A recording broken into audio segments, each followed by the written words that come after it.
If you've received a questionnaire from a client of yours or from a partner of yours to assess your cybersecurity measures or your cybersecurity controls in place, usually such questionnaires are named such as supplier onboarding checklist or third-party vendor security assessment or something along those lines. And what your client or partner wants to see is that you have the appropriate defense measures in place to protect their data. Or let's say your company accesses their infrastructure, you want to ensure that your network and your endpoints are protected and safe. And if you access their network, you're not going to infect their network. You're not going to introduce threats in their network. And if they share data with you, they want to ensure that this data will be safeguarded, it will be protected, and you have the appropriate measures in place to ensure that any breach is quickly detected and responded to before it reaches their data, before their data gets leaked on the internet.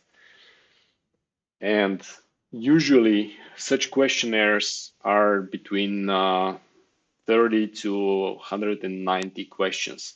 I've chosen one which is relatively short. It has just 42 cybersecurity questions. Yes, it has some IT management questions, but we are only going to focus on cybersecurity questions, and they're just 42. And those are the bare minimum which usually exist in such questionnaires. Now, instead of going through all the 42 questions, because that would take us hours if we go into the necessary level of detail, I would like to approach it in a different way and to help you in a different way. I want to help you understand the reasoning behind such questionnaires, understand the reasoning behind specific questions, and give you the steps to do your research and answer each question in the best way possible for your company, for your situation. Because if I feel this, if I give you answers which would work in general and they're not actually implemented in your network, you are going to be in trouble. So I'll give you the way to approach such questionnaires, the way to implement security controls, the security controls which are in this questionnaire, and then the way to describe those controls so that your client would be happy. Now, let's choose one that is often not implemented in small to medium companies, and that is privileged access management. Now, let me zoom in a little bit, and I'll read it from the top in Excel. Is privileged access domain admin, super user, or in general system admin rights restricted to those who have an explicit requirement for it across all applications and services? Now, let me zoom out. In general, to answer this question properly, first, your company, your whole company, has to have some form of documented and practiced access management in general. When a new user joins the company, there should be processes and procedures in place to grant them only the access that they require. Access management also covers password complexity. It also covers two-factor authentication or multi-factor authentication. It covers removing access rights when people change positions or leave the company. And only after you have proper access management in place, only then you can start working on privileged access management. And privileged access management is a topic which can cover entire books. It's not a simple topic, especially in larger organizations. For smaller companies, up to, let's say, 200 or 500 people, privileged access management is doable within a couple of weeks after you implement proper access management. Proper access management can be implemented from scratch in a couple of weeks. In total, implementing access management and privileged access management in a company which has never done proper access management before takes about a month.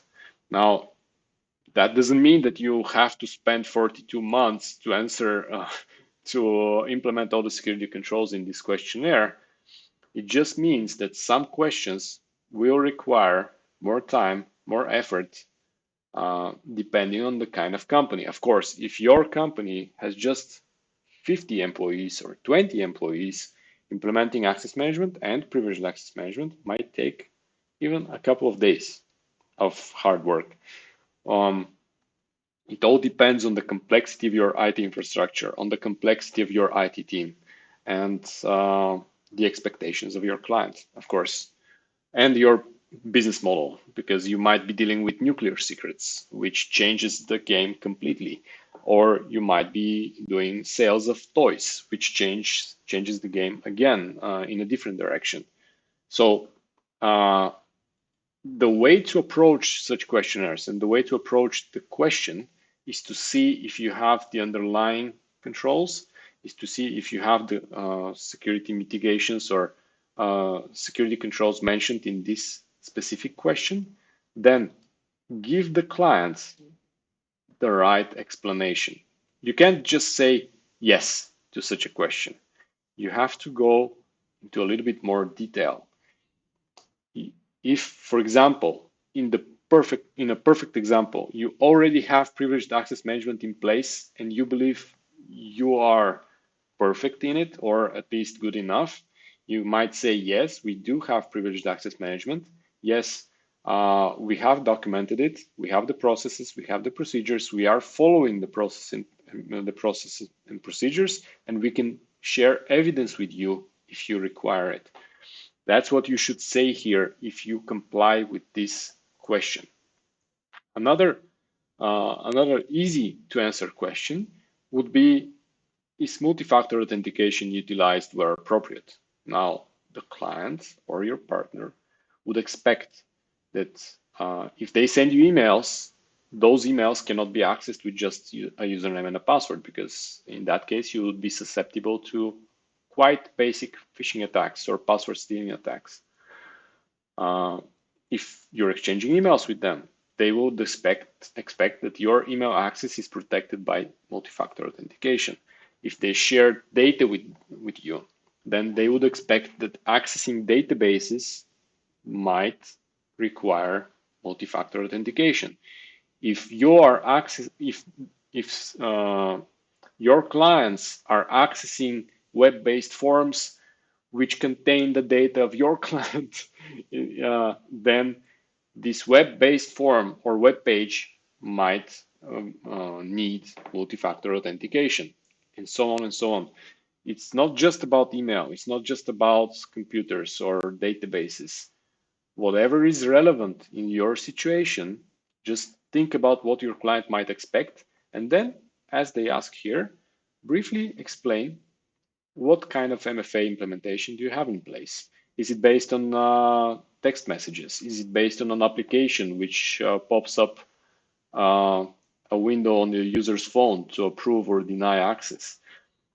Those are important because text messages are not a secure way of doing multi-factor authentication. They are the least secure way of doing multi-factor authentication. And your client might care about that.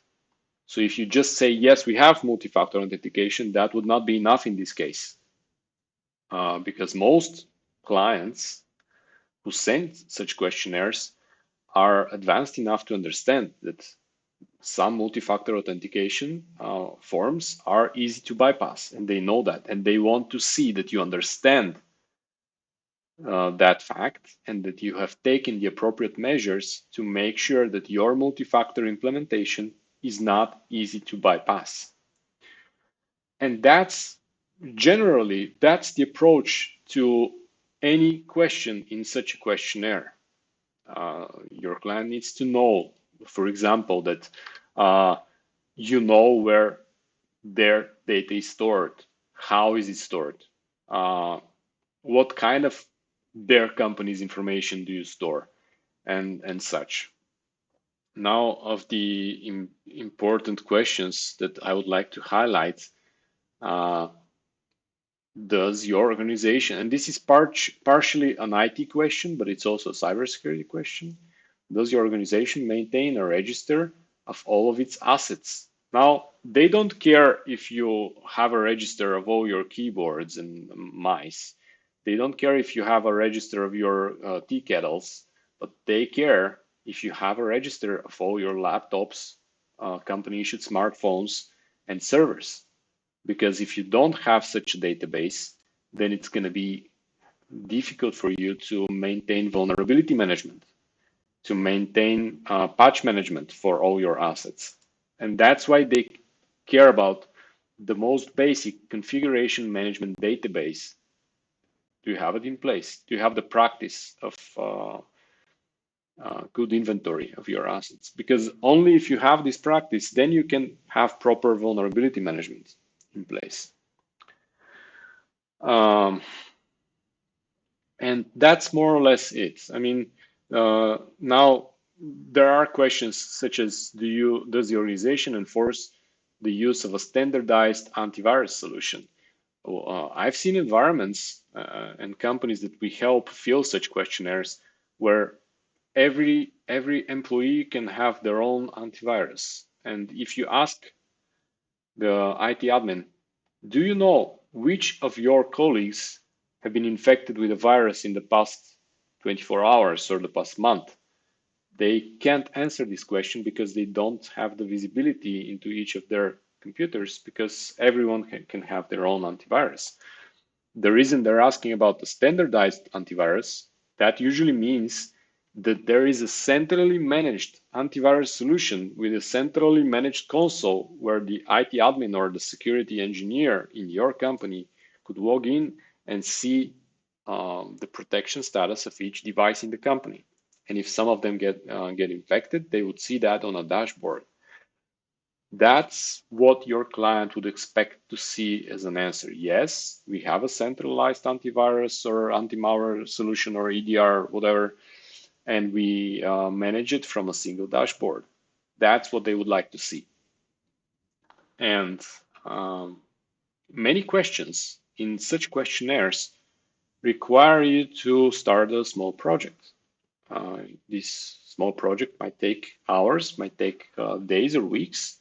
But if you work on all such projects in parallel, let's say you put them on a Kanban board and you work on them in parallel, you might even ask our company for help with implementing such security controls. Depending on the size of your company, you might be able to go from zero. If you have zero of the questions taken care of, you might go from zero to everything, or at least the critical questions implemented and properly documented and easy to explain in a matter of a few months. It's not rocket science. It's doable. It's definitely doable, especially if your team is motivated and works hard on this task.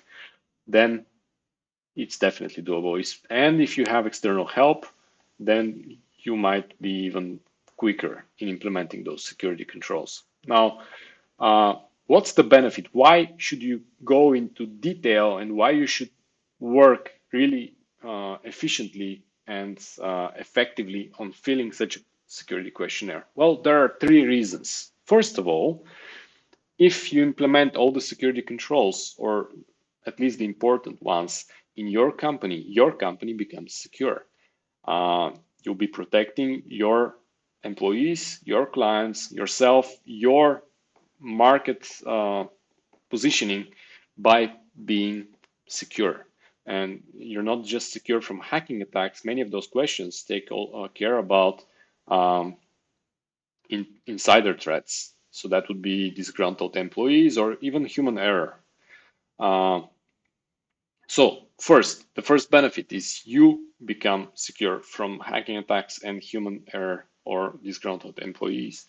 Second, you become competitive in a market where most companies are not secure. And you could be selling this fact to your clients and to your potential clients. and it's a great differentiator. The third benefit, and the largest benefit in this case, is that if one client sent you a security questionnaire, most likely you can expect other clients to send you security questionnaires all the time. And if you implement all the security controls in such questionnaires properly, then you'll be able to quickly fill any future security questionnaire and send it in a way, it would be filled in a way which would make your client confident in you. They would be happy to work with you, to continue working with you, or to start working with you. And this is a token of trust. If you can show that you understand the questions, that you've worked hard on implementing security controls in advance, your potential client or your existing client or partner will be delighted to see your proper responses in such a questionnaire. If you have any questions, just post them as a question, as a comment in below the video on YouTube, and we'll be more than happy if you reach out to us and contact us to help you fill such a questionnaire or to help you implement the security controls that such a questionnaire lists. We've helped lots of companies in many countries with such questionnaires and with implementing the security controls in them, and we'll be more than happy to work with you for the same.